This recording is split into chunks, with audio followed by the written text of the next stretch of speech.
and public policy, particularly for people of color.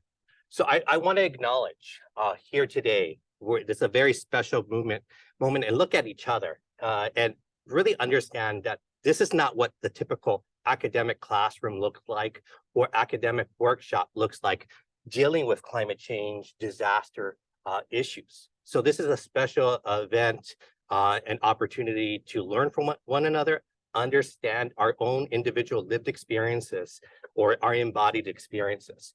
And that's what I'm going to talk about today, is this understanding of how does story making impact public policy, the narrative, public opinion. And while the other speaker really talked about ideas to center your work, to be polished, to be rehearsed, to really understand, to also embrace who you are as an academic scholar. I consider myself to be a community engaged scholar, or in other circles, an activist scholar. And not to lose sight, if that's who you, either you're a community engaged scholar or you're an activist scholar, not to lose sight and understanding your audience. And understanding that if you're too polished, too rehearsed, particularly if you're talking to a community setting, you might not have that interaction. So many of us are dealing with communities of color, low-income communities, and understanding how we do have our own positionality, our own privileged position, and how can we relate our research, our lived experience into these different audiences in public settings that we engage with. And I often engage between the policy world, the community world, and of course the academic world, dealing with interdisciplinary scholars from social scientists, anthropologists, and of course the physical and natural sciences. So, and I know many of the individuals in this room does that as well. So we're sort of code switching on and off all the time and how we present our research. But what holds constant in this community engaged research is storytelling, the power of storytelling, and how storytelling is a key part of our world. And it also brings a face to issues, contentious issues of like climate change. It brings a human face to that issue. So incorporating these humanistic narratives or a human-centered approach to climate change problems provides people the opportunity to see themselves in the research and also the corresponding policy solutions, and acknowledging them and for them to see themselves again. And it's also important to understand that if we look at these issues like climate change, there's a lot of inaction. There's a lot of inertia, particularly at the national level and even at the state level. But at the same time, research has also shown that storytelling narratives, the stories that we do tell, play an important avenue to affecting public opinion. And storytelling can be an important element linking research into policy action, which Carlo and I will be talking about today. So as I mentioned earlier, and then Kathleen talked about my bio, I do come with at least 15 or so years of public policy experience. So I have really come to this academic sphere as a second career, understanding what policymakers and other community leaders, how they frame their issues. Much of the work that I do is how do I frame the scientific research in a rigorous manner, but that is accessible and understandable to multiple audiences. So I largely engage with disadvantaged communities or highly stigmatized communities like undocumented Latino and Indigenous migrant communities, as well as LGBTQ plus populations in disaster or climate-induced disaster research. And I just highlight this DM that I got from one of, a very active organization on Twitter and other spheres that highlights this intersection between climate, migration, and displacement. And the host told me, Dr. Mendez, just taking this opportunity to express huge admiration and appreciation for the research and your communication outreach on such important issues of climate, environmental, and migrant justice and their intersection. Your work and the fact that you make such an effort to ensure it reaches beyond the academic journals to policymakers and whatever media, not too timid, again, not too timid to pick it up, is really inspiring.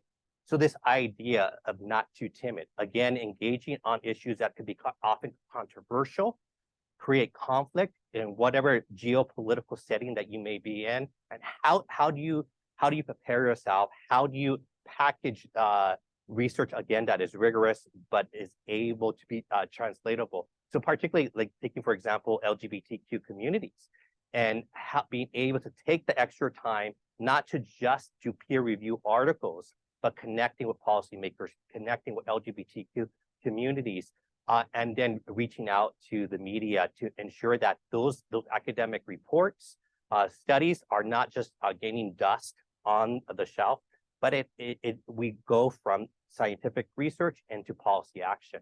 And honestly, it takes a lot of work. I primarily work all over the Southwest, Northern and Central California.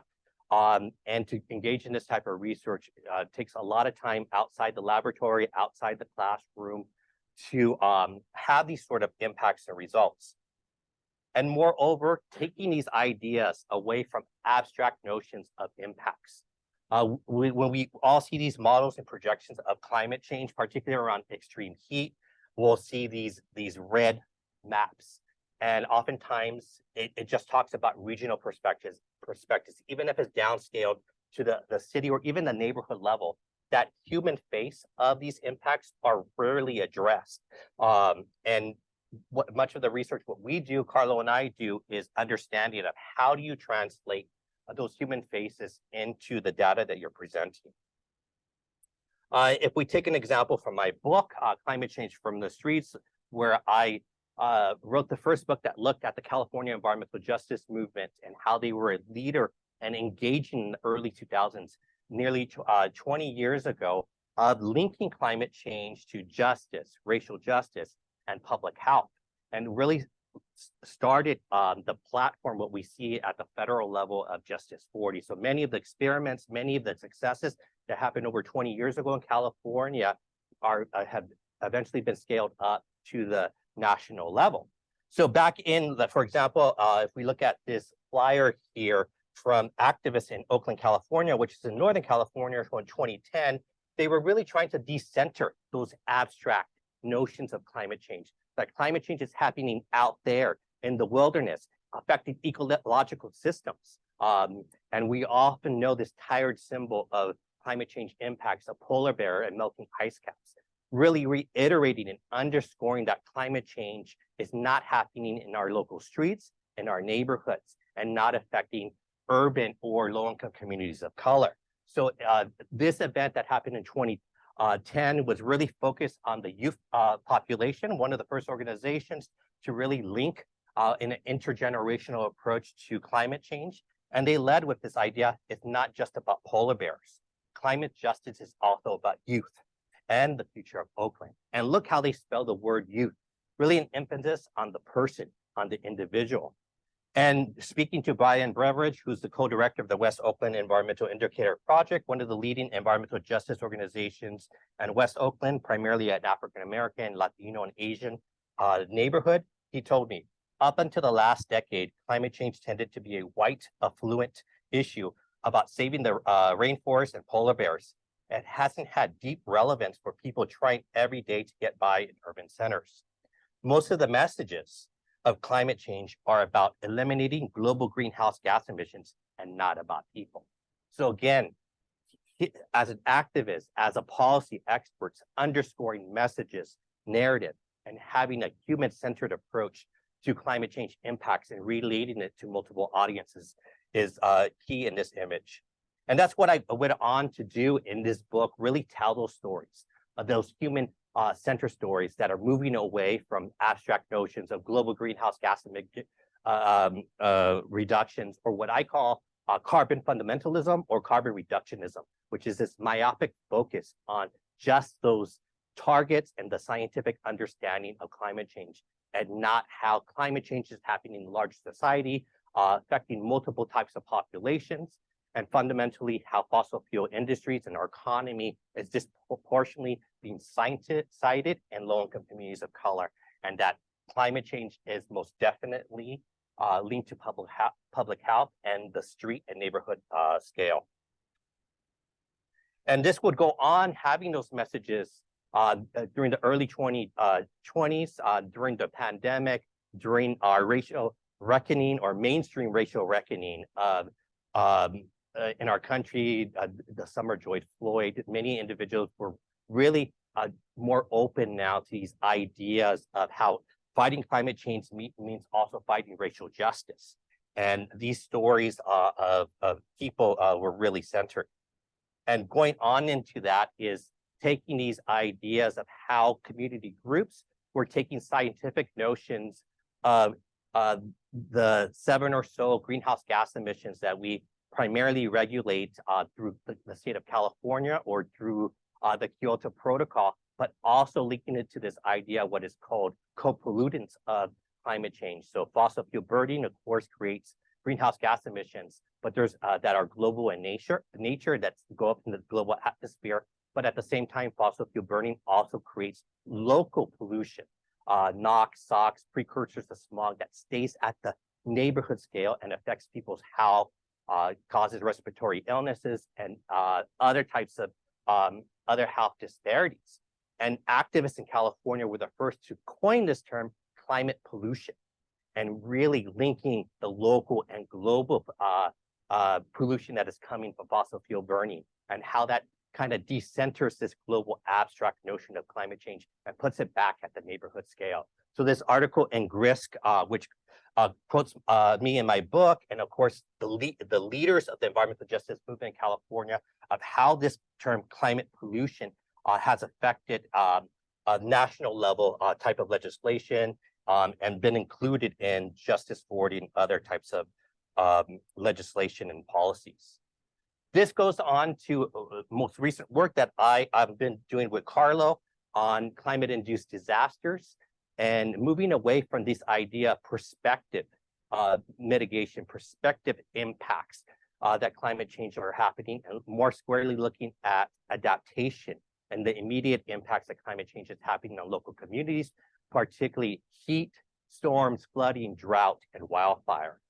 And how in places like California in the Southwest, there's a compounding of disasters where 2 or even 3 of these types of disasters can happen all at once.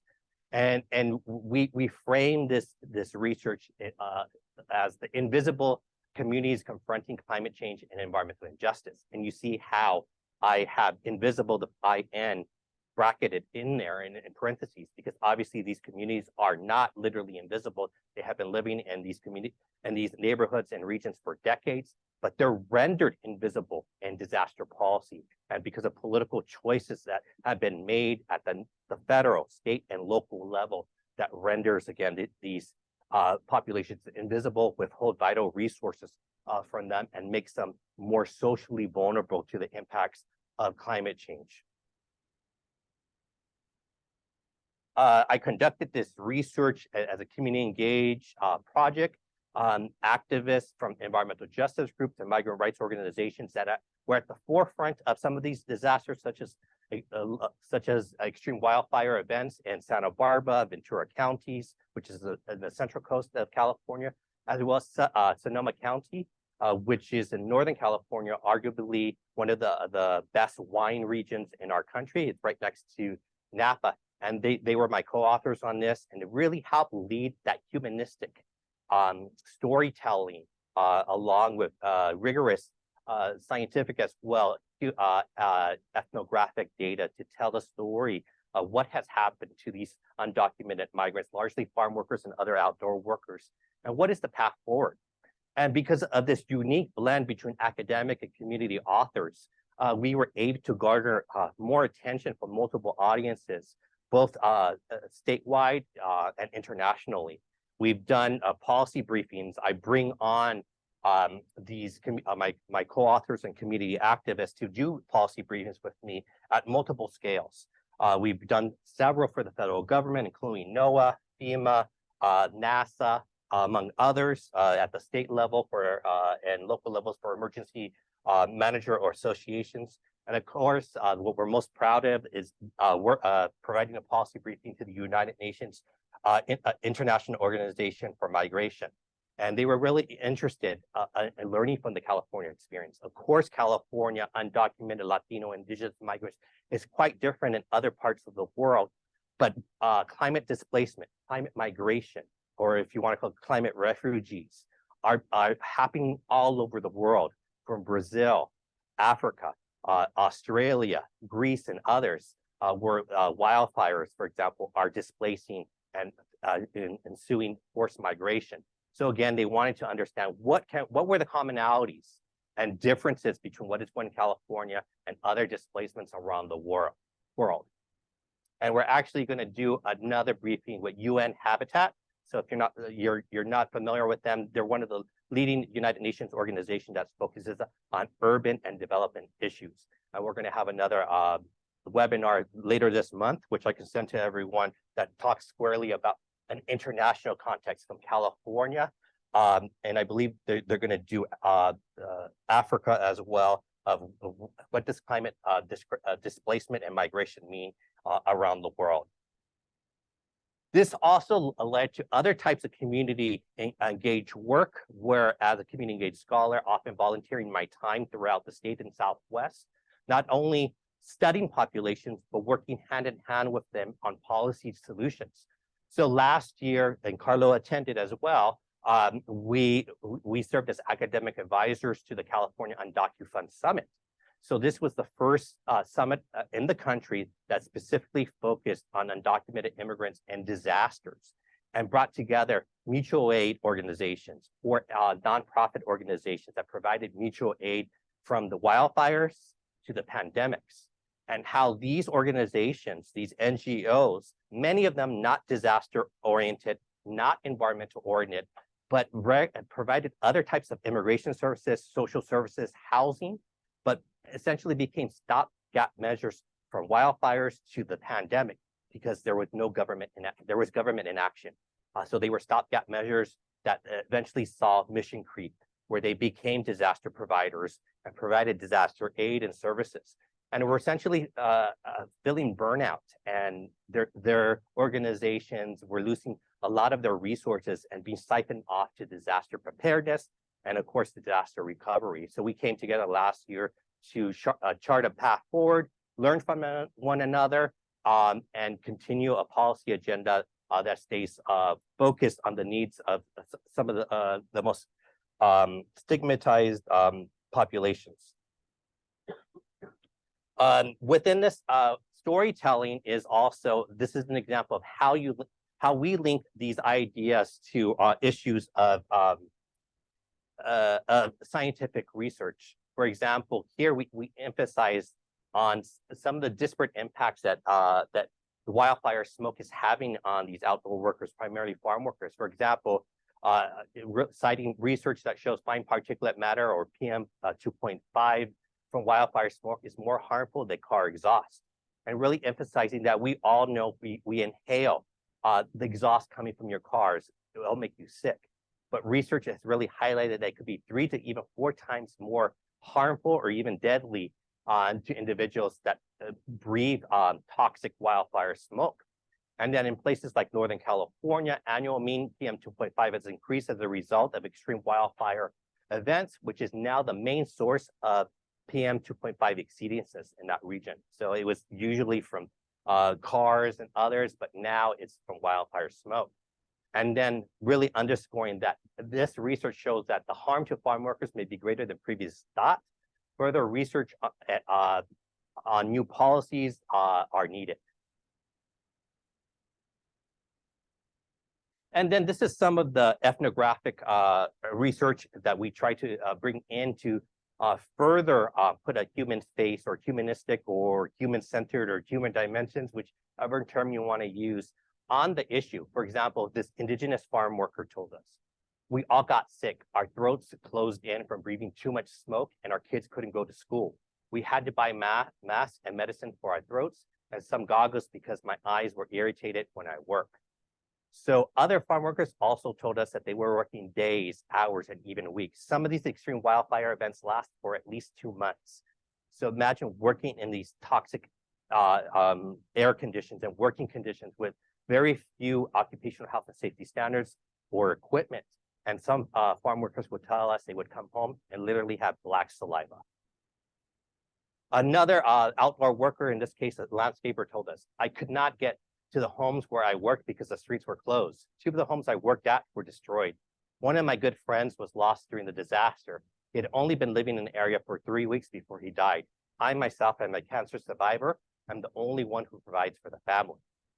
So this last quote really emphasizes how these individuals, these populations have a pre-disaster marginalized status. They're living with existing socioeconomic inequality and health disparities. And what is occurring here in the field of public health calls a syndemic, when existing health disparities work synergetically with a disaster or some other major event, a syndemic occurs.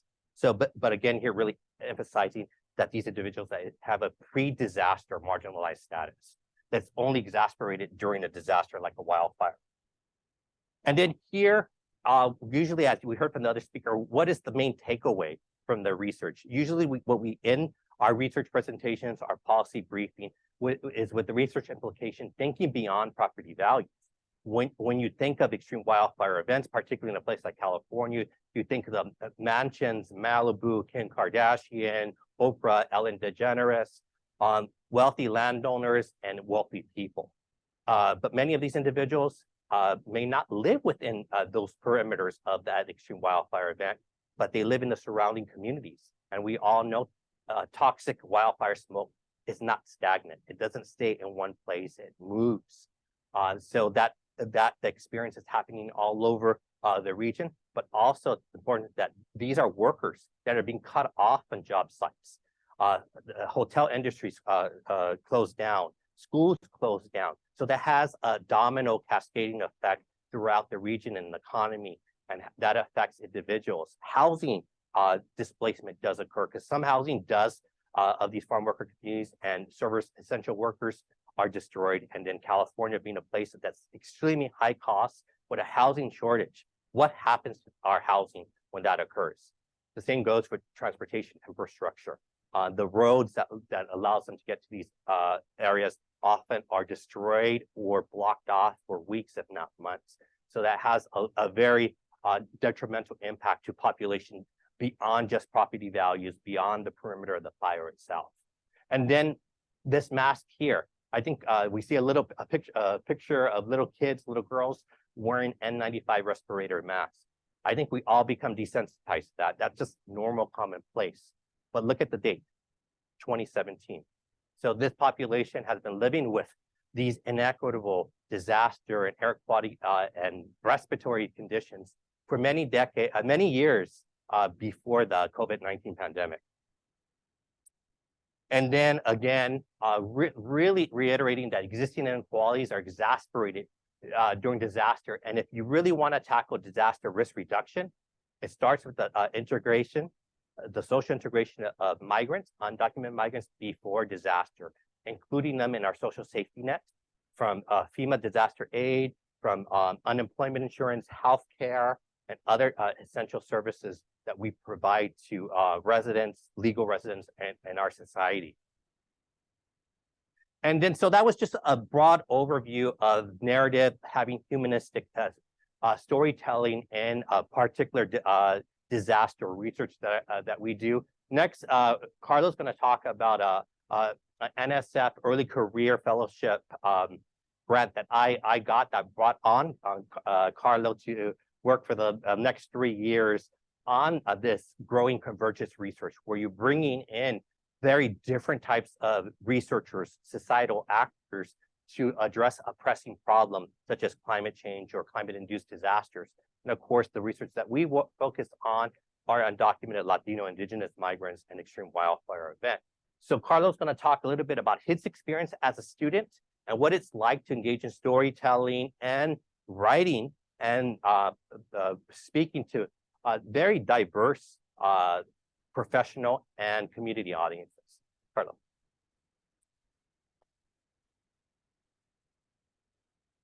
So in the spirit of the great presentation that we just had like 30 minutes ago, I want you all to think about the wine maybe some of you have drank over the past few years or even last few nights. I want you to think about where they comes from and the story that comes with that. Some of y'all may not have ever looked into where exactly it comes from. It can be from the Napa Valley, but I want you to think about if you ever heard the word Sonoma County. in Sonoma County, we've been there for about 2 to 3 years now, and there's a second event, a second value, a second story that has shooken me to my core since I started my graduate studies because of this project. And I often think about when I write, whenever I come up with presentations and things like this, I have to think about the people that are in harvesting season during wildfires and that actually come up with the products that sometimes some of us enjoy. And so I'm going to talk about this project that we've been working on for the past 2 to 3 years with North Bay Just with Justice. Basically, what has been happening in Sonoma County is that during wildfires, they have prompted this policy, this ad hoc process policy, that whenever wildfires happen and different employers that are located within the wildfire smoke or even the wildfire perimeter, they act upon this policy called the Ag Pass policy, where they can make a lot of the farm workers go inside the fire perimeter, go inside the farms, the vineyards, and continue to do labor, which is either harvesting or protecting different basically protecting the economy of the employers because of the wildfires. And so they have been changing emergency protocols in order to protect the economy that's happening in Sonoma County. Where in Sonoma County, once a wildfire emerges and it hits different levels, the protocol says to evacuate. However, we have people going in at the same time. And so we have been analyzing the Ag Pass program for the past 2 years, and our first focus was looking at the spatial and policy analysis of this program and how it has been very harmful to the farm workers that have to experience this during harvest season and during the wildfires. So, like I said, the Ag Pass is authorizes employers to go in, and then labor during within the hazardous smoke. That's the IQ level is very high, and that's something that we've been working with NCAR scientists for the past few years. However, during these wildfire events, no one knows what's really going on whenever they go inside, what the AQI is, and that's what we're trying to figure out more, and also just to tell the stories of the farm workers that have experienced in this. And so, the supporters of this program have insisted that it is most important to safeguard and harvest the crops, and they think more about that instead of the farm workers that are facing it every single day. However, we have been working with an organization called North Bay Just with Justice, who are every single day advocating and putting the health and the safety of the farm workers first. And so what we did with them is we requested a public records request from the Sonoma County Agricultural Board to basically get us this piece of paper that tells you things from dates that they access the vineyards, location of work sites, activities, and even the number of farm workers that entered the evacuation zone. And from this little piece of paper, we were able to map things out, like where the number of workers were located, also an unknown number of workers too, because there was a lot of inaccuracies between the data that they were giving to us on the application form and also on other data sets that were given to us. And it's something that we raised in conversation with the organization that we were working. And so as we were thinking about how we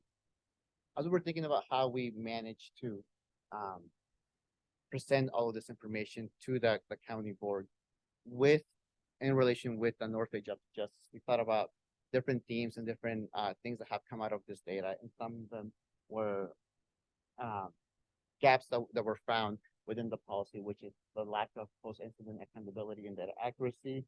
There was no clear protocols for workers' location, lack of participation from farm workers. There was no emergency plan for the employers. There was a lack of insurance coverage for the farm workers, improper monitoring of the air quality index, and then inadequate field sanitation, and no post-exposure health screening, and a lack of emergency training.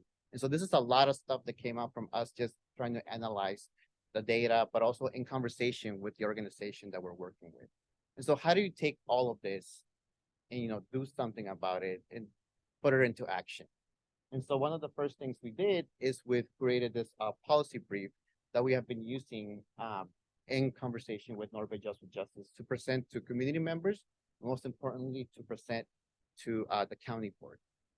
And this piece of paper has been very important. This two pieces of paper has been very important for us because it allowed us to communicate all this data that we discovered, all this data that can be very confusing to understand, and put it in just 2 pages so that policymakers can look at that and say, oh, they have done a lot of research and they were able to communicate it to us in such a short format.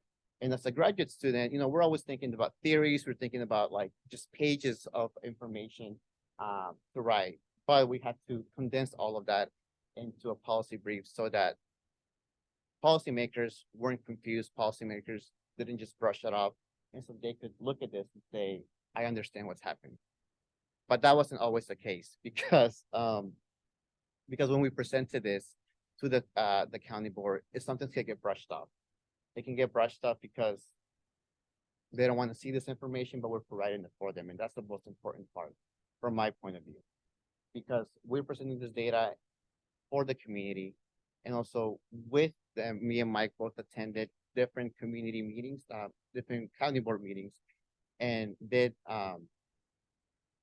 what's that thing called? We basically presented to the county board, but as members of the public, because they didn't allow us to just take more than 5 minutes to present our data. And so we think that policy briefs like this are important to just get the information out to the policymakers, but also to let the community know and the organizations know that we are able to condense all this very rigorous information and create something that will always be in place so that we can always reference something and make it accessible to everybody. Great, thank you, Carlo, and thank you for that. We'll take a little bit more questions momentarily, and we're gonna have some breakout sessions where we're gonna have some little interactive discussion about this. We're really honing in on how there's a dramatic shift from the theoretical frameworks and larger theories that we study in class to making it policy relevant and accessible to the media and also to the public. And we talked a lot about the problem, but we want to talk a little bit sort of what are the outputs. So when you do this type of research, and many of you that are entering into tenure track careers, this research takes a lot of time. And in the merit and promotion type of step systems or processes, this type of work is not valued. It's like you're working with community members, you're biased, you're not acknowledging your positionality because you are a person of color. You're automatically biased, or you're a woman, or you're a woman of color, you're automatic. Like these sort of things happen a lot. And so the key thing is always documenting your policy impact, your academic impact, your professional impact to the particular field of study that you're doing. So this is sort of an attempt to just highlight how you do that as a community engaged scholar.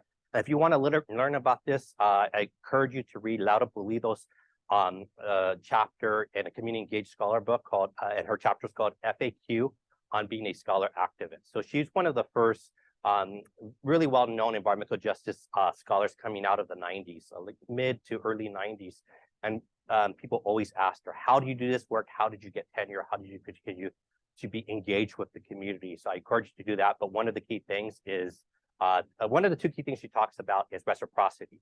It's just acknowledging that the work that you're doing is to the benefit of you and your career, but be very honest about that, but also crafting your research agenda that has a reciprocal process that includes improving the organization that you're working, the community that you're working for, that you're hand in hand creating these research agendas and the research questions, and often volunteering a lot of your time with work that's not affiliated with the actual research paper or grant that you're doing, so this reciprocity process. But just to document, we've had, I don't know, maybe 36 media, if not more, hits on this type of research because of this humanistic story from San Francisco Chronicle. The article that policy brief Carlo talked about was highlighted in the food and wine section by a wine reporter.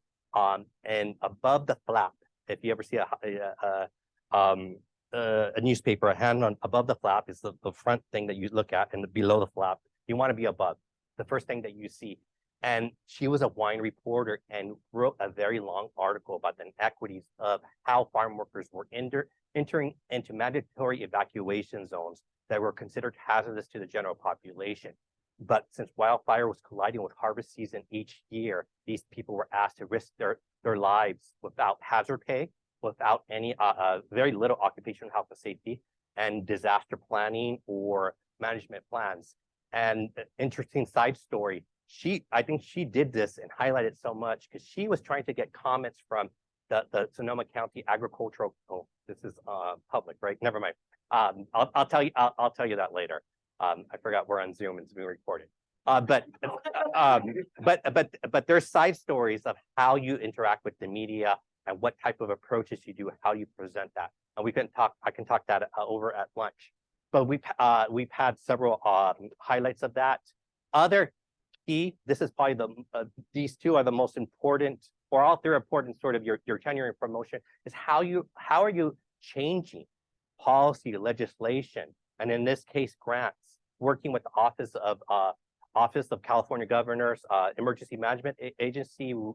Our research was able to influence disaster preparedness and planning grants focused on socially vulnerable communities, having more $50 million, and specifically also including in socially vulnerable communities, undocumented migrants.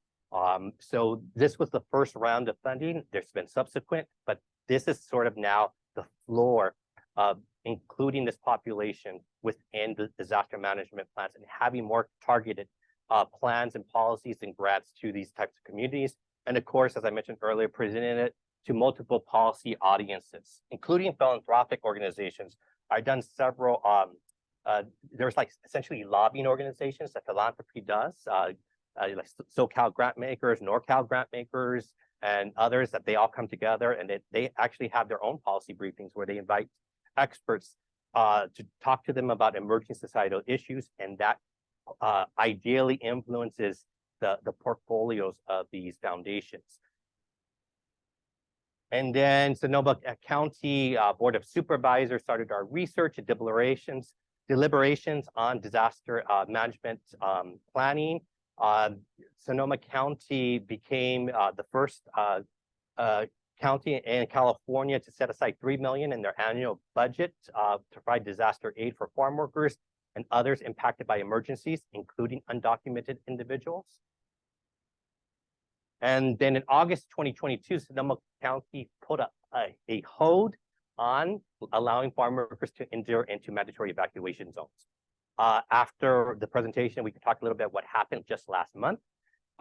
They reversed that. There was a lot of behind the scenes lobbying. Quite frankly, I've been in a lot of public policy settings. I used to be a lobbyist. I used to present. This is probably one of the most racist events that I had ever been to, public policy and public comment events. There was racist Zoom bombing. The N word was used. The W word was used. They had adopted a year ago a official racial justice policy. So any major ordinance law coming before the Board of Supervisors had to have a racial justice analysis, very similar to like an environmental assessment analysis.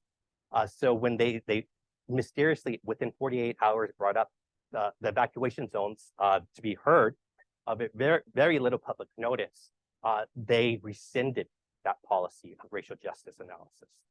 So we could talk a little bit more about that, but just within that context of racial epithets from multiple populations being held, the rescinding a racial justice analysis, they adopted evacuation zone policy again to allow them to enter into this area. But there's good news. So there are good news happening. North Bay Jobs with Justice has really been organizing for the last several years and has been able to target some of the largest winemakers in Sonoma and Napa, now Napa County, to provide hazard pay to these farm workers that are working in conditions where the air quality index, AQI, increases over 151, which is considered hazardous to the general population. So most of these, as you know, farm workers are probably within that sensitive population where they have existing health disparities, respiratory, because they breathe in dust, fumigants, pesticides. So they're probably a sensitive population, but at least they got it to the general population that they'll get hazard pay. Because some workers, knowing the risks that they put their lives in, still need to work. They still want to work. So the labor rights organization does not want to say no working at all, but they want to acknowledge that the context in which these individuals work, and if you're going to force them or pressure them to work, there should be compensated for that individual. And it was interesting, one of the board of supervisors brought up this hazard pay because it was in public comment, and he essentially started saying, why should we provide farm workers hazard pay countywide? We don't provide it to police, we don't provide it to farm workers, firefighters, and other individuals. But they're obviously very different contexts when you talk about hazard pay, and very well-paid organizations that have healthcare, retirement, and are able to retire when they're 55. So, and then I'll wrap it up because I know we need to get into the workshop breakout groups. But much of this research is going into my next book project on climate-induced disasters, and I'm also doing a very historical perspective on disasters, not just a contemporary. The understanding that these disparate impacts to undocumented migrants, farm workers, and other populations is historical in nature. For example, if we look at this Los Angeles Times article from March 12, 1928, in Ventura County, this is the St. Francis Dam disaster. So this is, if you're a civil engineer, this is considered like the textbook case study of what not to do as a public works engineer or civil engineer.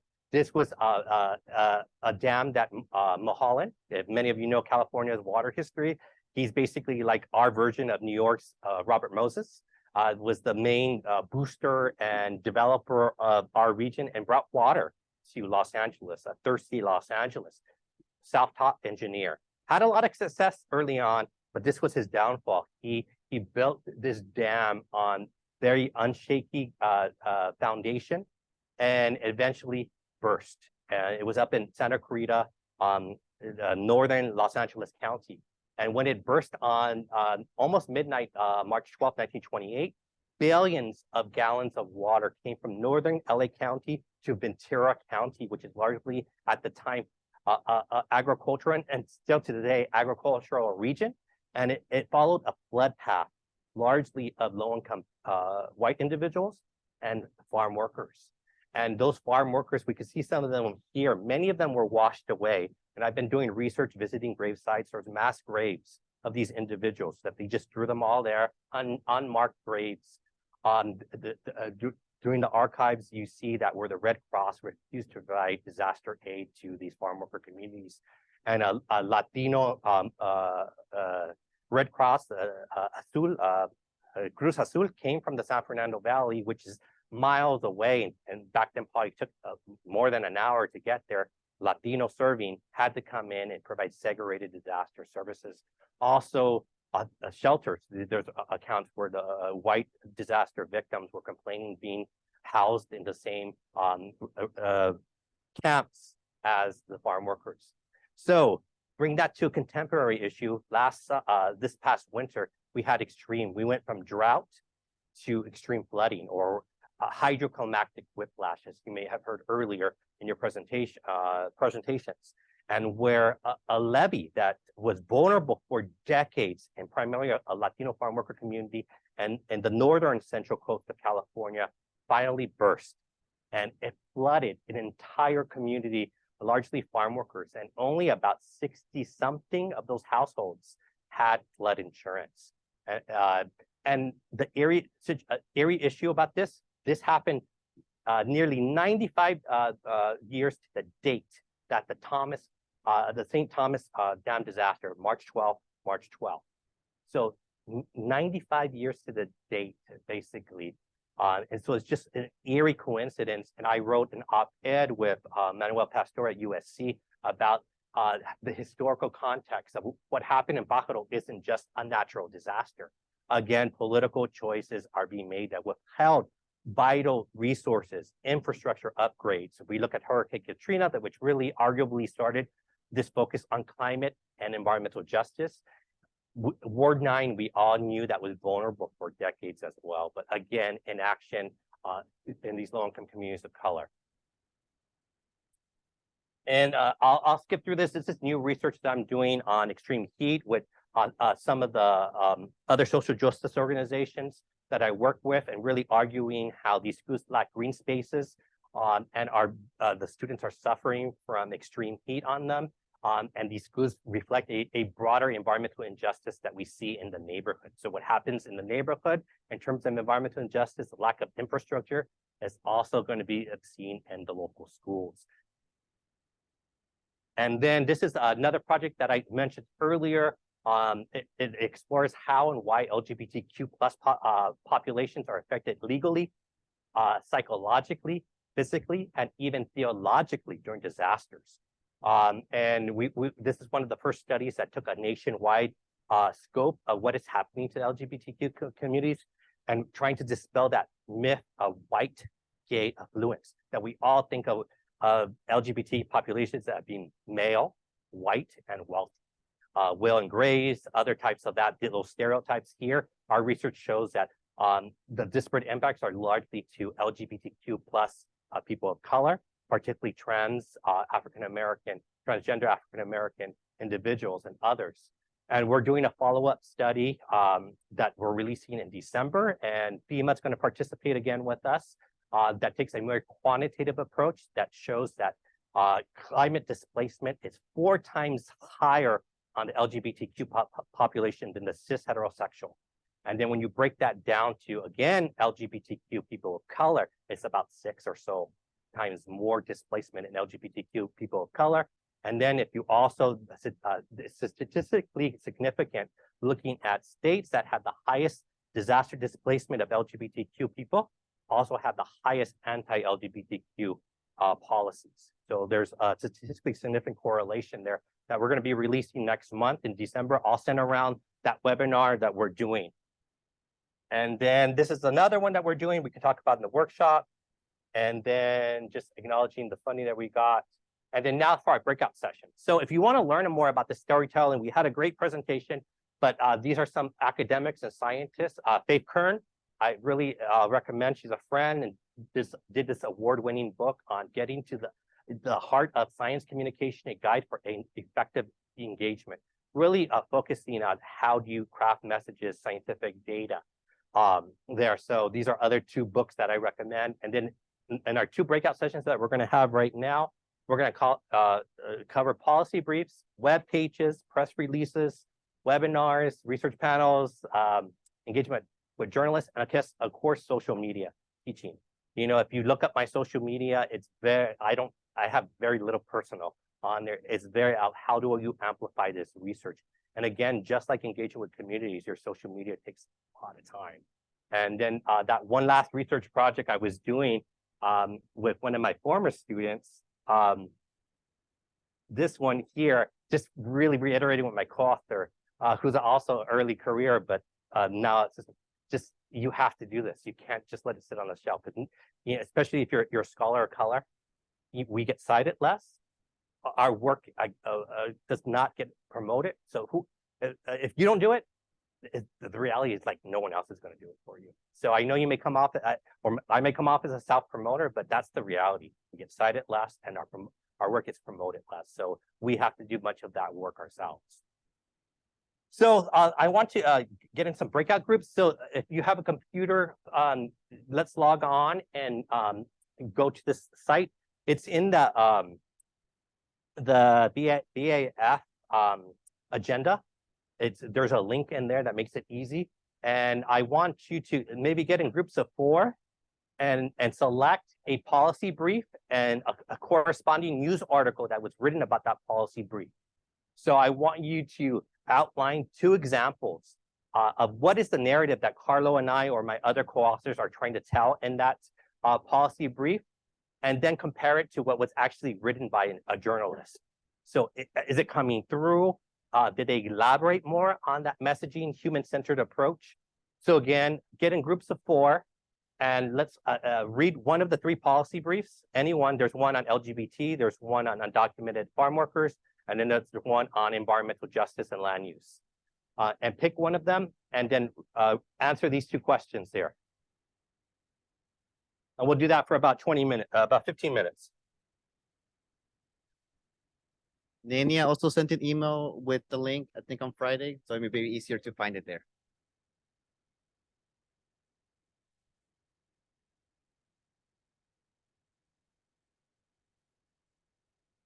What? How do you get out? I don't, it doesn't move. Too greasy.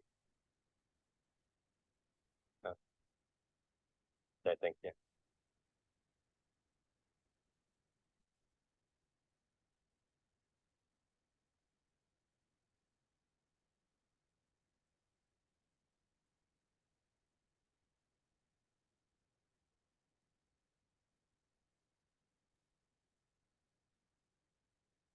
Okay, all right. Yeah, yeah.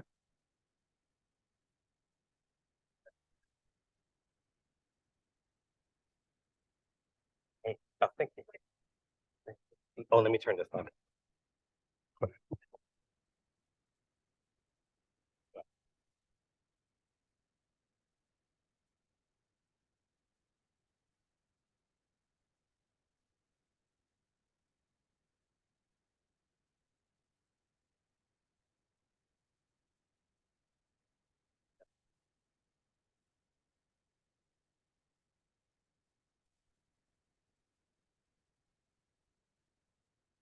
Oh, yeah, yeah. Yeah, okay. Yeah. Thank you so much. No problem. Are you using it? Yeah. Wait, okay. My mentor now being at the architectural class. All of us. Oh, yeah, he was at Berkeley, then at Columbia. Yeah, and I gave a talk. Anybody? Yeah. Okay. Okay. Okay. It's beautiful campus. Yeah.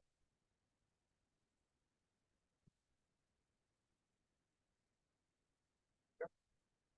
And which department? Engineering? Okay. Okay. Okay, so like, have you ever heard of that? Because it's always been, everyone tells me it's been, like civil engineering. Yeah, yeah, yeah, yeah. Oh, it's more. That's just one of the first. That's the early district order.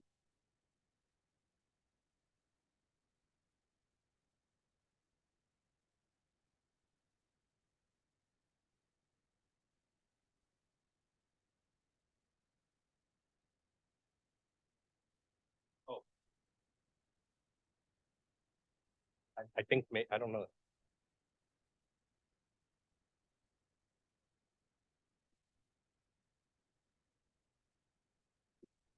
Thank you.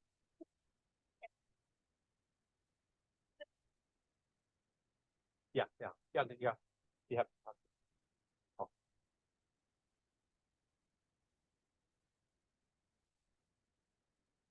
yeah.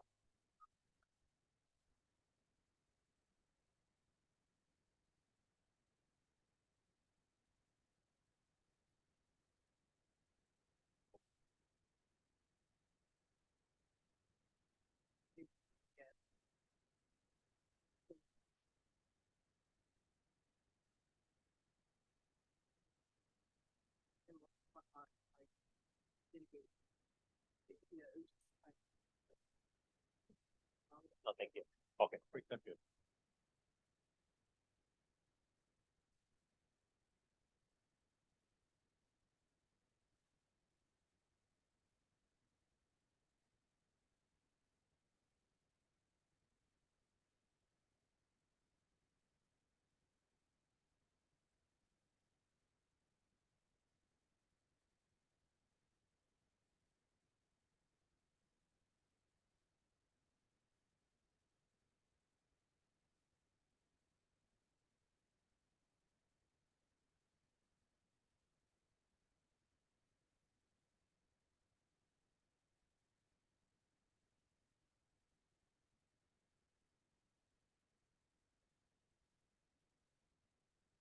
do this at Salinas. Oh, yeah, but I don't agree with the ranking, but in the Central Valley, a couple other Central Valley ones too. Yeah. Wait, yeah, higher than New York, LA, and San Francisco.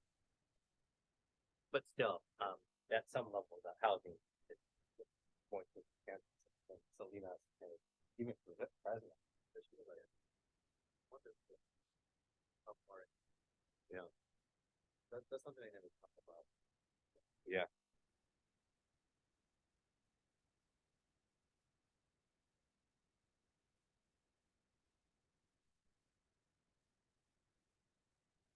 Yeah. No, no, or maybe it's early. Yeah. Hold on. I think I just need. Let me see. Yeah, it's online. No, no, I mean, oh, they're ready. Yeah, they're ready. Yeah, it's Tuesday, 30 to 61. So if you stay until 7, there's no traffic by 7. That's what I usually do. Like even when I come from the San Fernando Valley, Long Beach, and I'm at my parents' house, I leave at 7. Okay. I'm great. I hope I get to first, second week.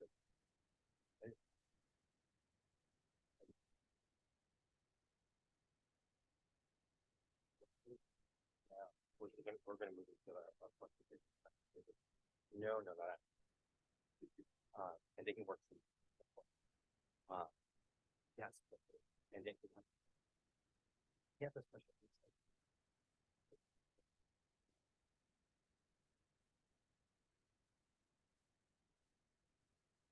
For a year and a half.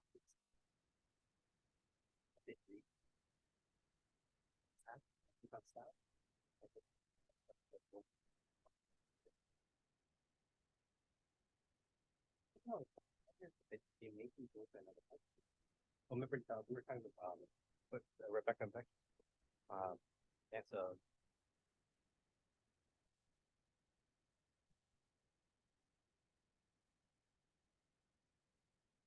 um, that's just, I was in Santa Barbara for that green project. I'm at the school one. It's with them, and well, we had a that fight. Um, and, uh, so we were working the whole retreat, and, and so I came back. I got this around yesterday night. I got tired, but I was kind of. And I'm like, I anything out there. But yeah.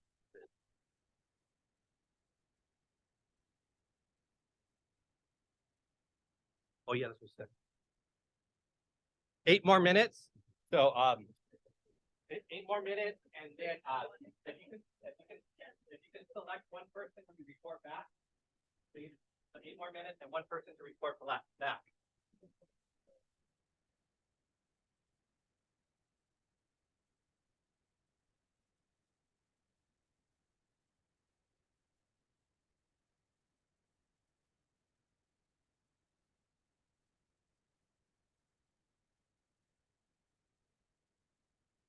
And then you'll be done. Like it's just I'll talk to Walter a little bit almost 10 days. Honestly, I it's the more but but then yet and but yet at some point else.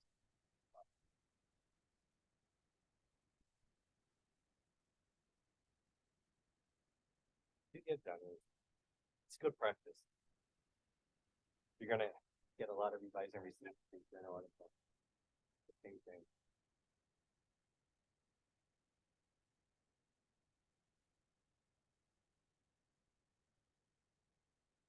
Um, Alexia is almost done with their interviews with videography. It looks like it's gonna be some friend of mine. Because I don't really talk to. And then I get to the when I get to the media, oh no. That's why I was happy on the you analyze the proposals and so he has one more left and she says she can stand because he's hungry to build up his portfolio. So that means that he'll be more willing to work with her editing video and everyone else is just kind of more variable in editing.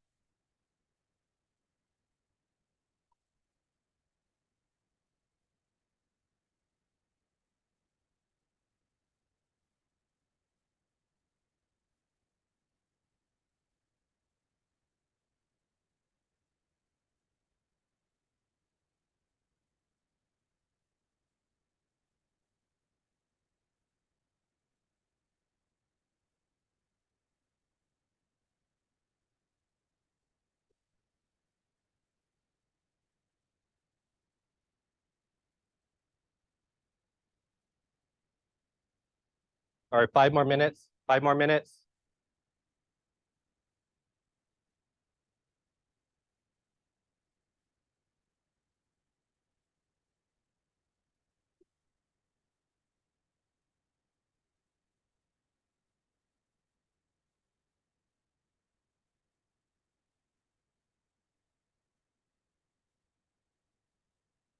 Back in class.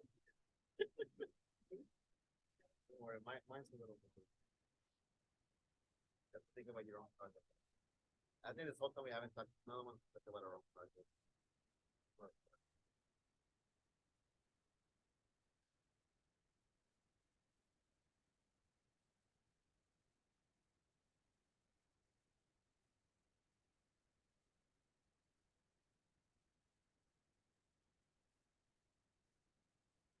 Not a lot of people like that. One didn't.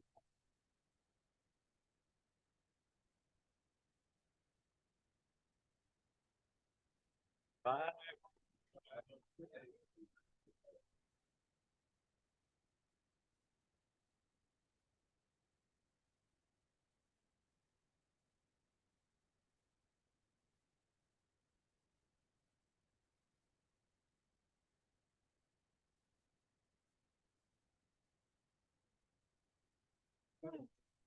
Fine. I'll see you Tuesday for the we need to. Oh, yeah. We're on Tuesday. We're back Tuesday. I might. I have another. Remember one person. Thursday.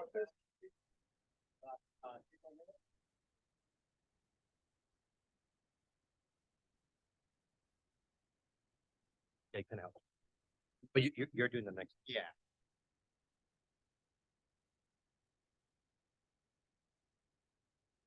It doesn't move next.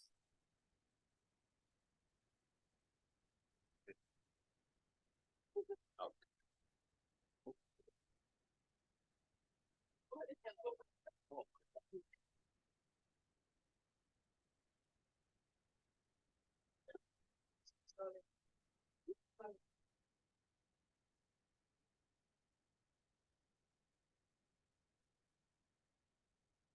Oh.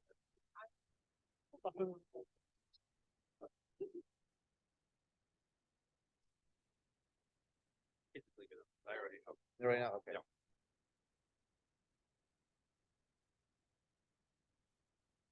Are you heading out right now? Oh,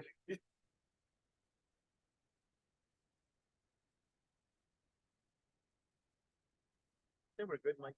all right. Let's reconvene. Together. Thanks for everyone else for joining us. What group like to go first?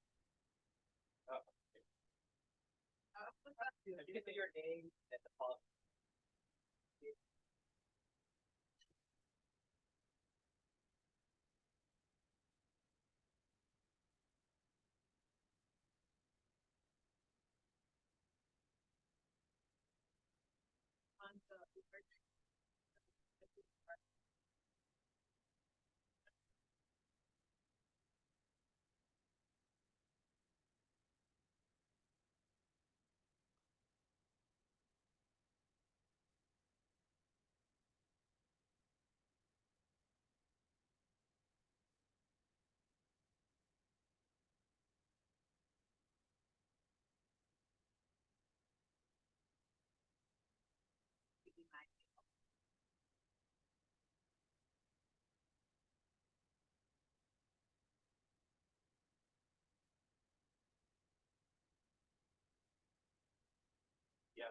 That's it.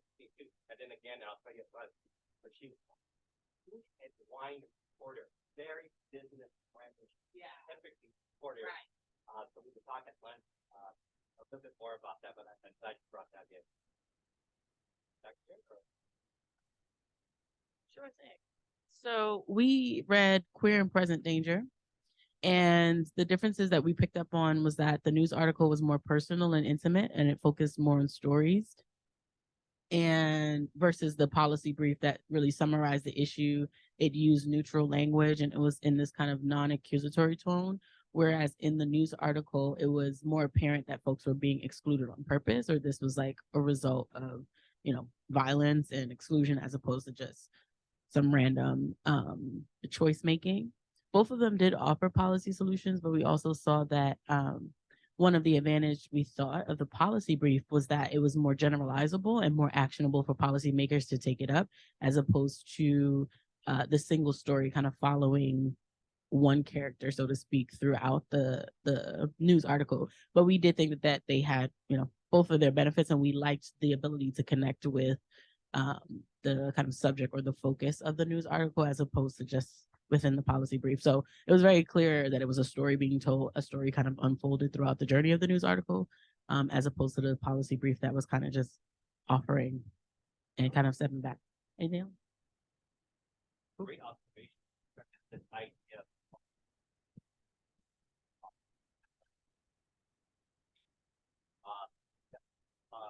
There's two implications.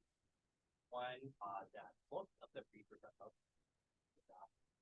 we're on like a single case study, content, and I would say up until then, 70% of them very high tier, 10% type of journal, and when the all else came together, we essentially wanted practitioner oriented journal like disaster one of the possible. So we're going to reach scholars, practitioners, and ideally policy. And another thing is there's very little data and very little ethnographic data at the national level. So that's why that's part. And as I mentioned, we have a second policy brief coming up that looks at the U.S. Census Council that plus national data on that last year first time disaster displacement data. And so we broke that down and we're going to highlight that next month's webinar. So I'll encourage you to attend that one. It's going to team up and it's a order for that one. It's going to be from the Center, and then I received the prize study group, which is they do alpha series. We'll be going so that'll dive in more on this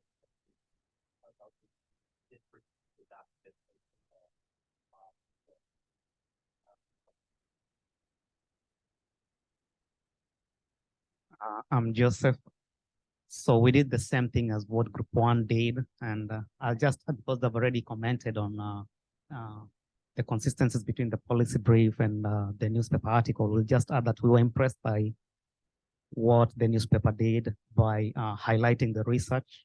I think they did a good job, and then they made a compelling case by using the numbers from the research, and then trying to apportion responsibilities to the employers. And then they also highlighted about the bills that were to be introduced to the House, them to be passed. So I think they did a great job in terms of having a consistency between the policy brief and the newspaper article.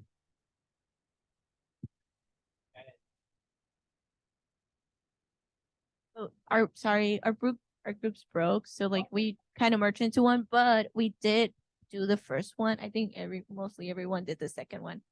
So we had the Emergency of Environmental Justice and General Plans. So it was SB 1000. And it was really interesting to compare it to the actual article that we read, which was the Tulare County one. Because the SB 1000 sounds really great, because you kind of incorporate environmental justice considerations, or at least they're asking for officials and county leaders to really focus on them. But whenever we read the article, you quickly realize they're so out of touch, that even if it sounds like a great plan, they still don't quite understand what some of these barriers were. So we just kind of really focused on that, and it kind of shows, the both sides of the spectrum. Department. The first fight. Real. And but now, budget audience evaluation monitoring, and then you also want buy-in of the minister from city council, board of supervisors, to the director of planning department. So SB 1000, first law in the United States require planning department that have department of justice and spouse. Again, that's defined by state. The state first to have environmental justice council, which is available now. About something works out very well. It does part. They identify these so we have a census tract for county or city, and you have a land plan. So the way our city county it is usually done for different land where we're going to have manufacturing blueprint for that in general. Every city county and that's what mandate that you had an environmental justice census tract the top 5%. We had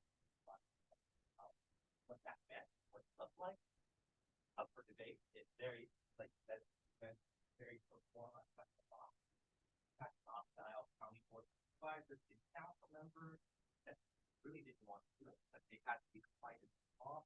And what we did is apply policy back our compliant how the California Attorney General has a girl as part of the first country court, and how they were pressuring the government to do that, where they were going to teach you and talk about that. But yeah, so thanks for that. And you mentioned about the article and sort of the influence that people have. Again, getting your work out there. Most of us think we see academic a lot of them find not just web, Google studying, Twitter.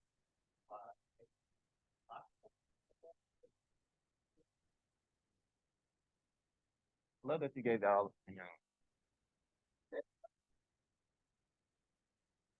Oh, okay. Gave the kind of the background on the importance of the bill, SB 1000. The reason I say that is because the article to me didn't really accentuate that. So, it did get into a lot of the bill and it kind of told the story of it, but it was way down there. Like it was halfway through the article and then, down. So if you're thinking of typical article writing, if I'm looking at it, it's almost as if they either didn't believe in the bill or that it was a point of contention, maybe, and not something that was, something that was really well written or well warranted.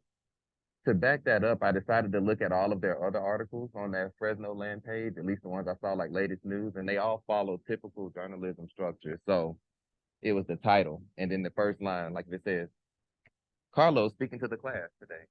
Then that first line says, Carlo Pizarro speaking to Bill Anderson Poncello stay here. That article didn't do that. It actually started at the story and pushed everything down to the bottom. So I found that quite interesting in terms of what it is that I think y'all were trying to put into the policy brief and really the importance of it and how it was masked underneath the story of whoever been a leader. Okay.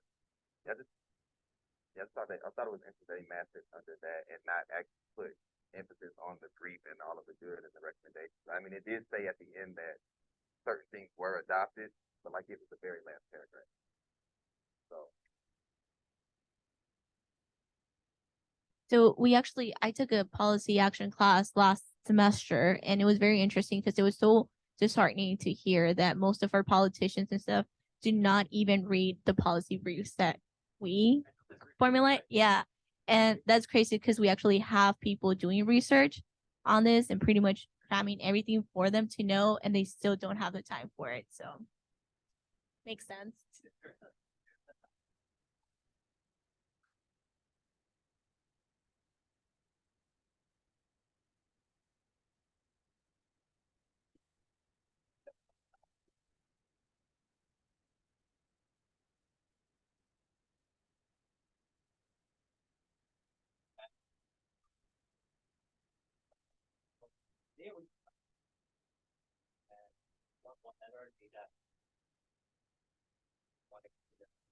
I think we have one more.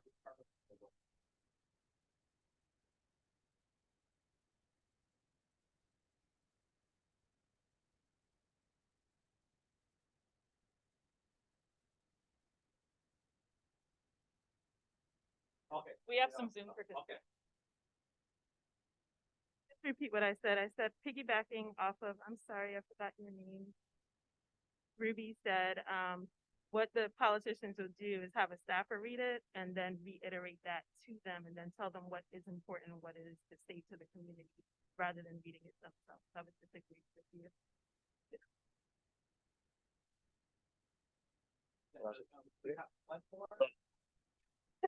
So we have one last thing to do before we say goodbye to the workshop and everybody, but we're gonna be mainly talking about your own project now and how you articulate your own project to like a news reporter or just trying to talk about your project if it's gonna be highlighted someday. And so in this workshop, in the next 5 minutes, I'm gonna ask you to list 3 questions that a reporter might ask you about your research. It's 3 simple questions that you think they might ask about your research. So for me, I do disaster preparedness in city. Somebody might ask me, what is disaster preparedness? So that's what I'm gonna write. So right now, think about your own research and 3 questions that a reporter might ask you. And then we're gonna get into, we're gonna do a little more acting after that, so.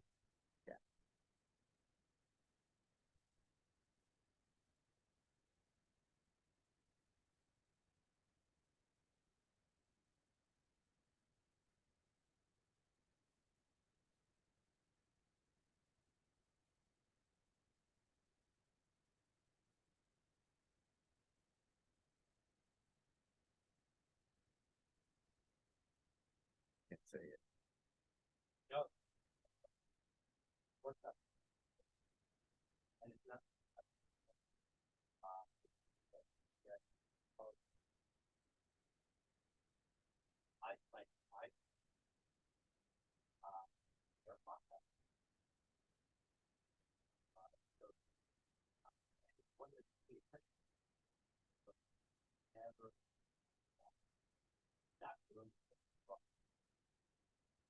Not be so paranoid, but just be prepared.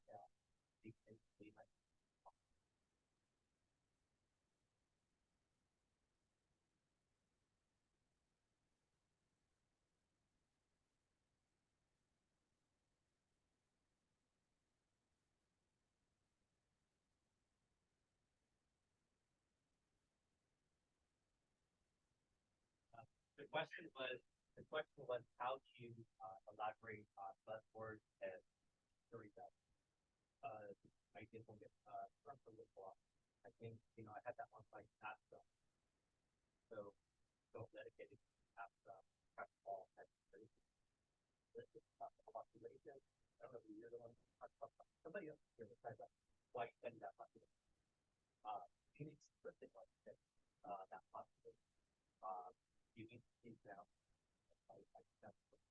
Again, going back.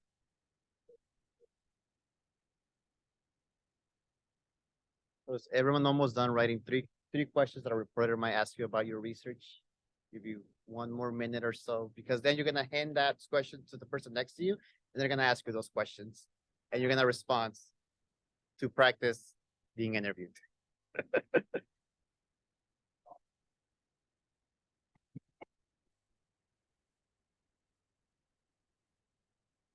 1 minute now? Yeah, we used to do the first one. I don't have time for the next 2.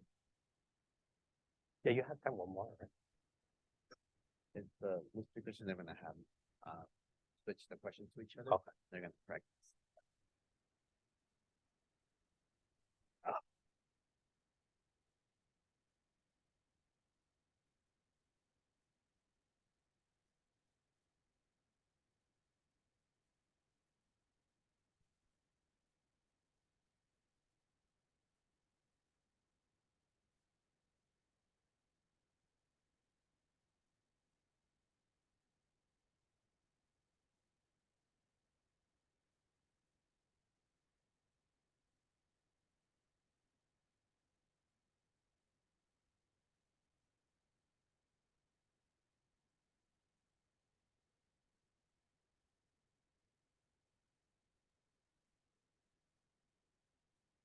raise your hand if you're done with the three questions, two or three, just listen two or three or so.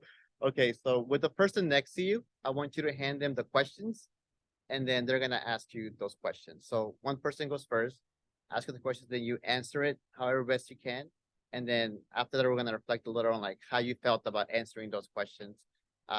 If you're trying to present it to a reporter or even the community. So, Sierra, would you like to practice?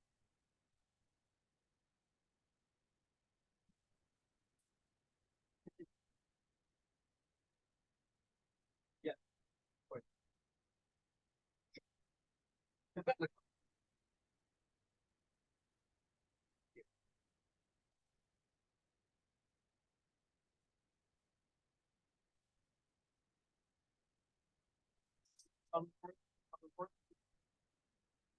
Why that?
How's it going? Oh, thank you.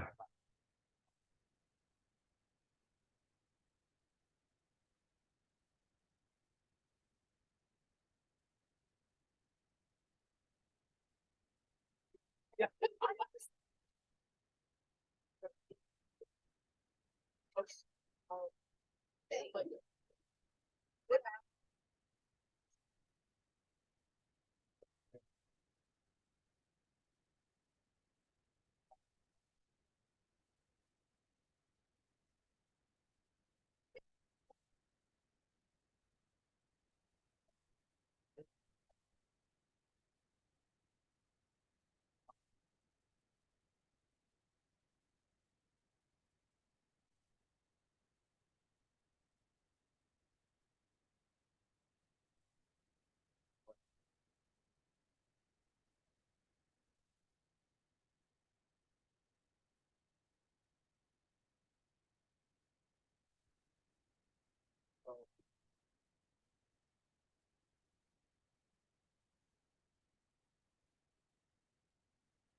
No, no, I didn't. I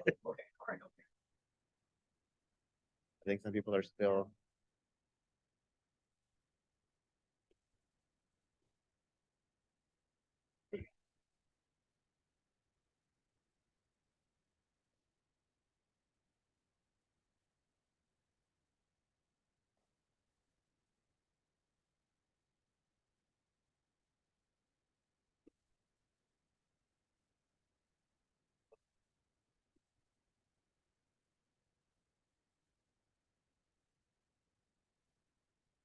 I'll get it from Ninja real quick.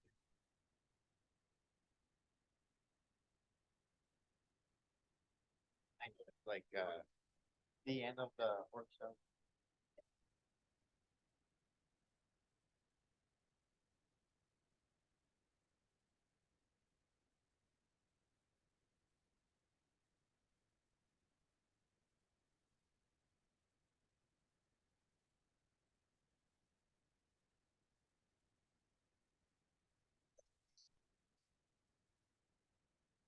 Ready?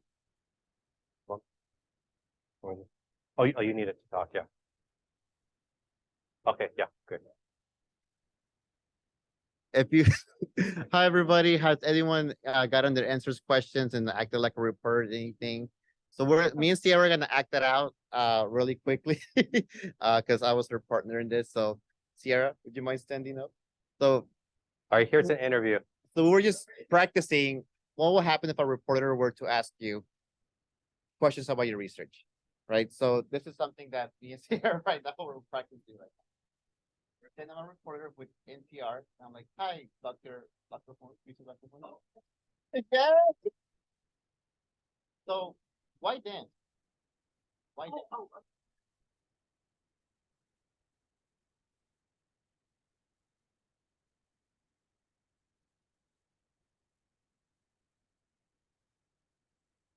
Oh, where's your mic? Is your mic?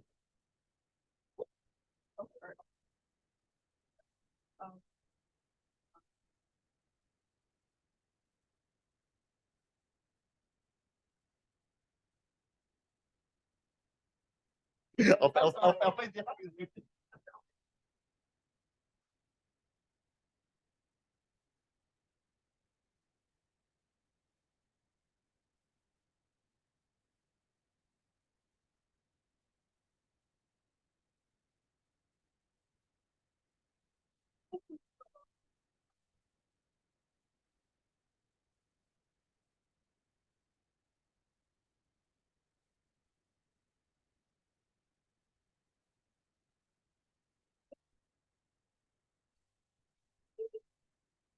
think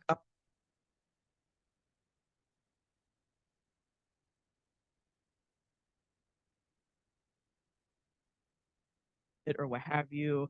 One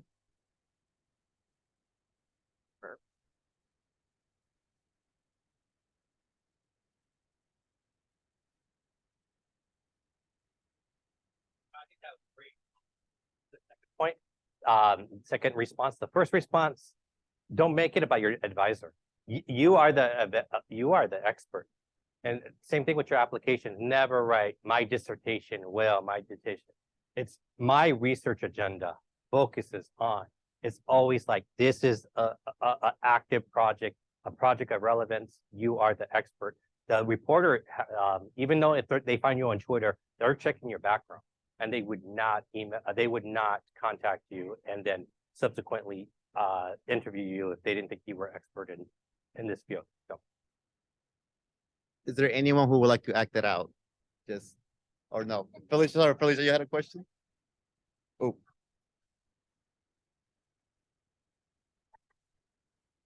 So Chandler focuses on public housing and I focus on Black women in the criminal legal. The thing.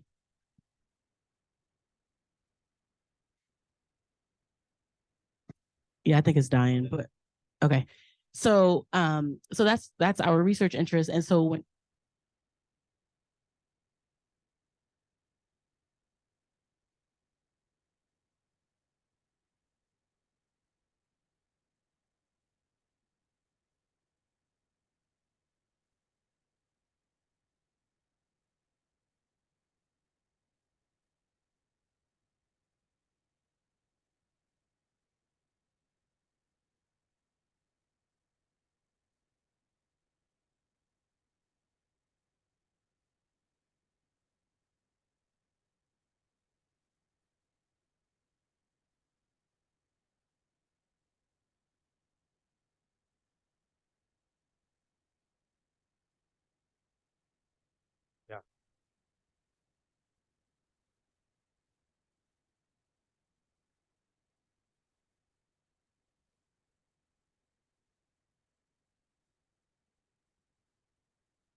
what's your field study?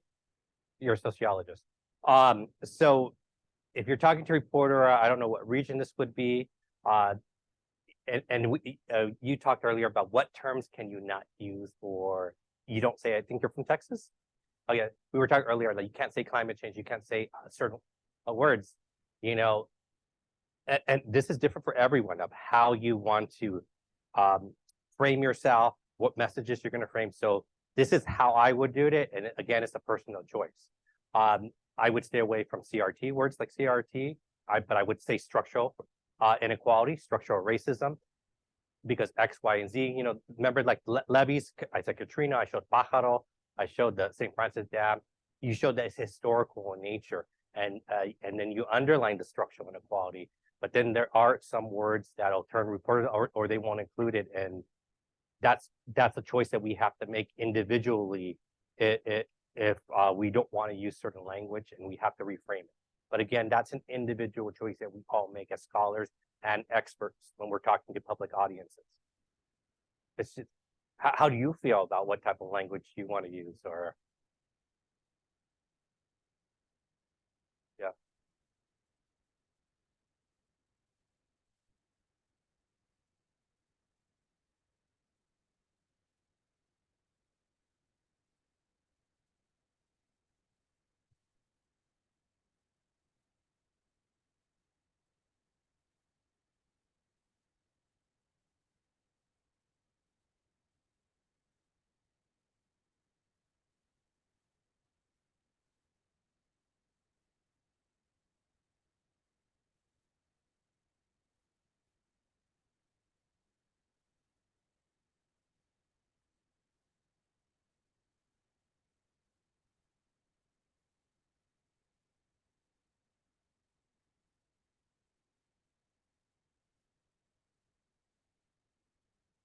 Yeah. Yeah.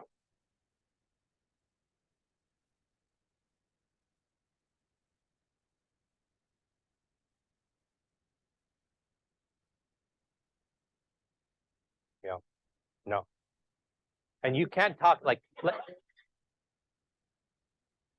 yeah. Yeah. Yeah, too woke, like you said. And these are again personal choices. Like I only see it very rarely, but I don't use the word climate justice. I use environmental justice because I like to reiterate environmental racism. And environmental racism is very explicitly connected to environmental justice. And that way you're able to highlight that a little bit more. And Dr. Campbell had a response.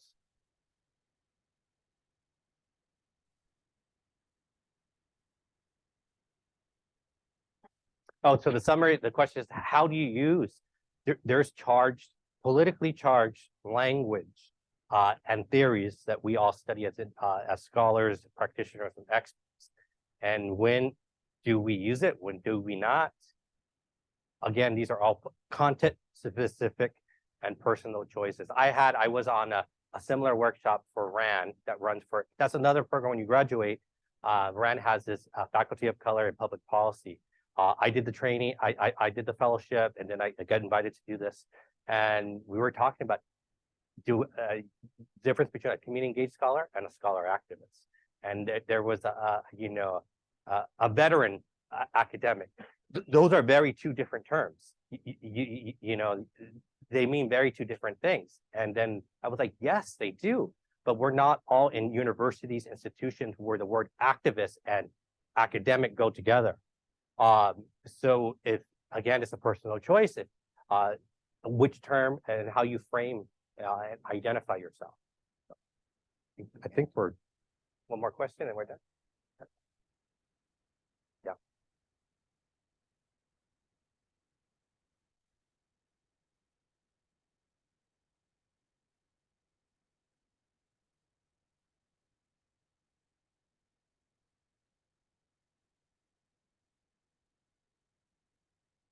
Mhm. Yep. Yep.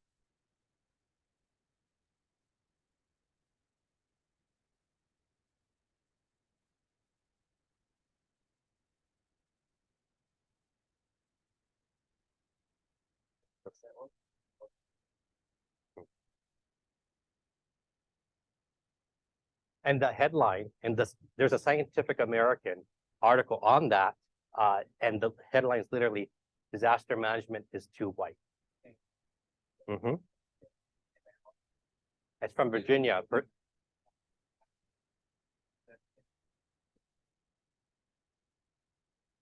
Mm, yeah. Mhm.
Yeah, I think I have one last comment.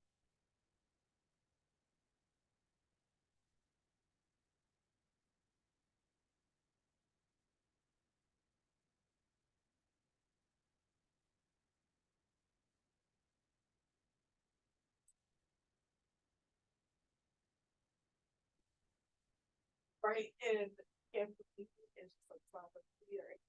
Also, Yeah. So, Yeah. so to me, but again, like, and I'm not sure if this is technically. It's like I feel that's I'm kind of put a kernel on that. So, so that's what I'm saying. So it's just like it's for me, it's like I want to say something around what I say, but then too, I was like, I remember the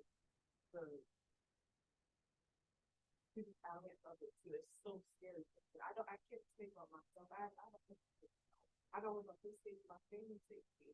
So it's just like, that's why I want to ask. Is it worth it? This is work, this is work, and I'm honestly, I'm very tired right now. I've been traveling all month, but I was telling Kathleen and Dr. Campbell that I specifically came here because of this room. Who's in this room and questions like that, and you have to pick and choose where you want to expose yourself. Again, it's another personal choice of when you're going to be public facing, because all this work is public facing. Like you said, you're putting a target on your back. I haven't gotten doxxed yet, or I haven't gotten on Twitter. The minute I say that, because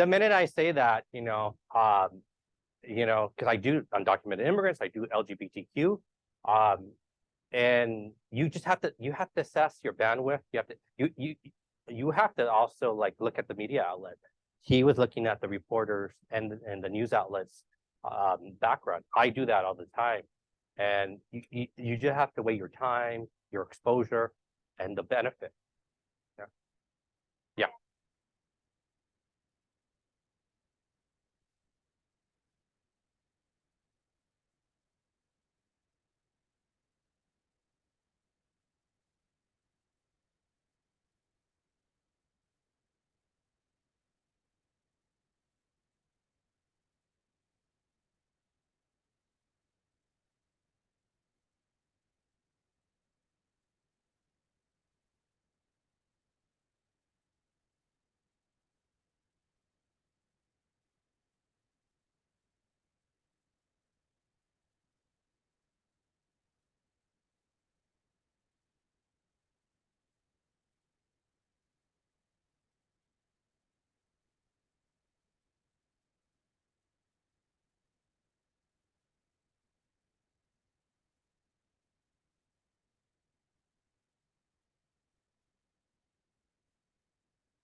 So I said.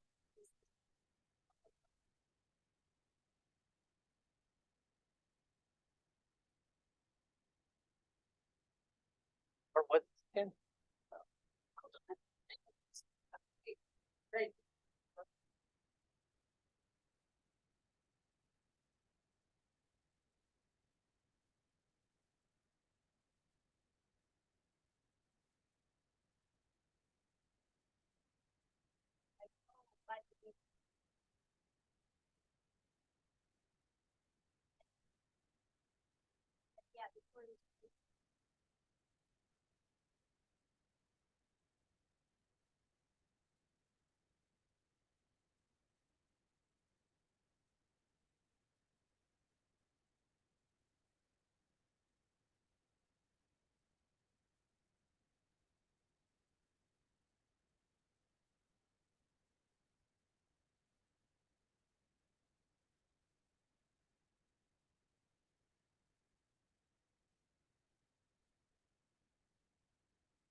I think we need to wrap it up, but I totally agree. Like at my intersectionality of Latino, gay male, children of immigrants, when that was documented, um, as I went into my academic career because of those instances, and I know I'm privileged because of it. I'm like, I'm not going to certain places. I'm not gonna teach or live and move and uproot myself where I'm going to constantly be exposed. But we don't all have that choice.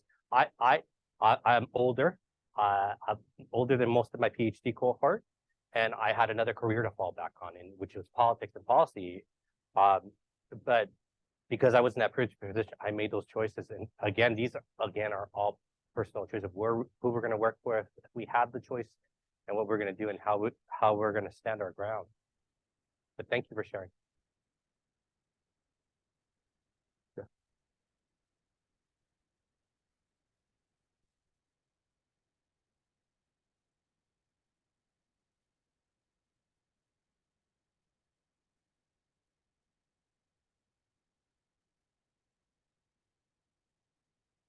Oh, making sure reports, hopefully you get cited, your research gets cited in the reports and the newspaper articles um, as being influential.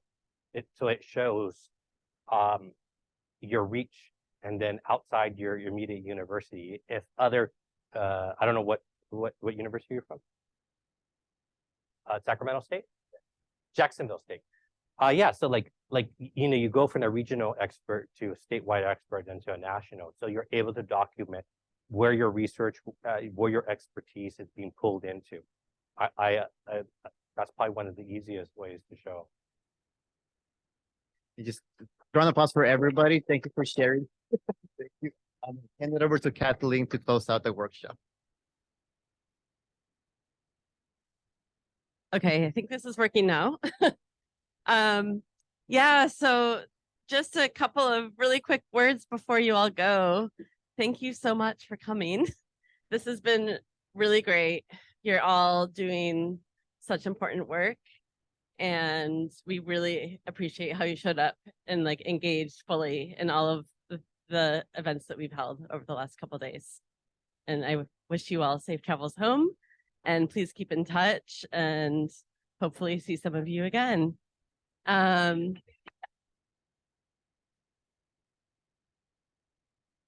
please grab a lunch on your way out the door.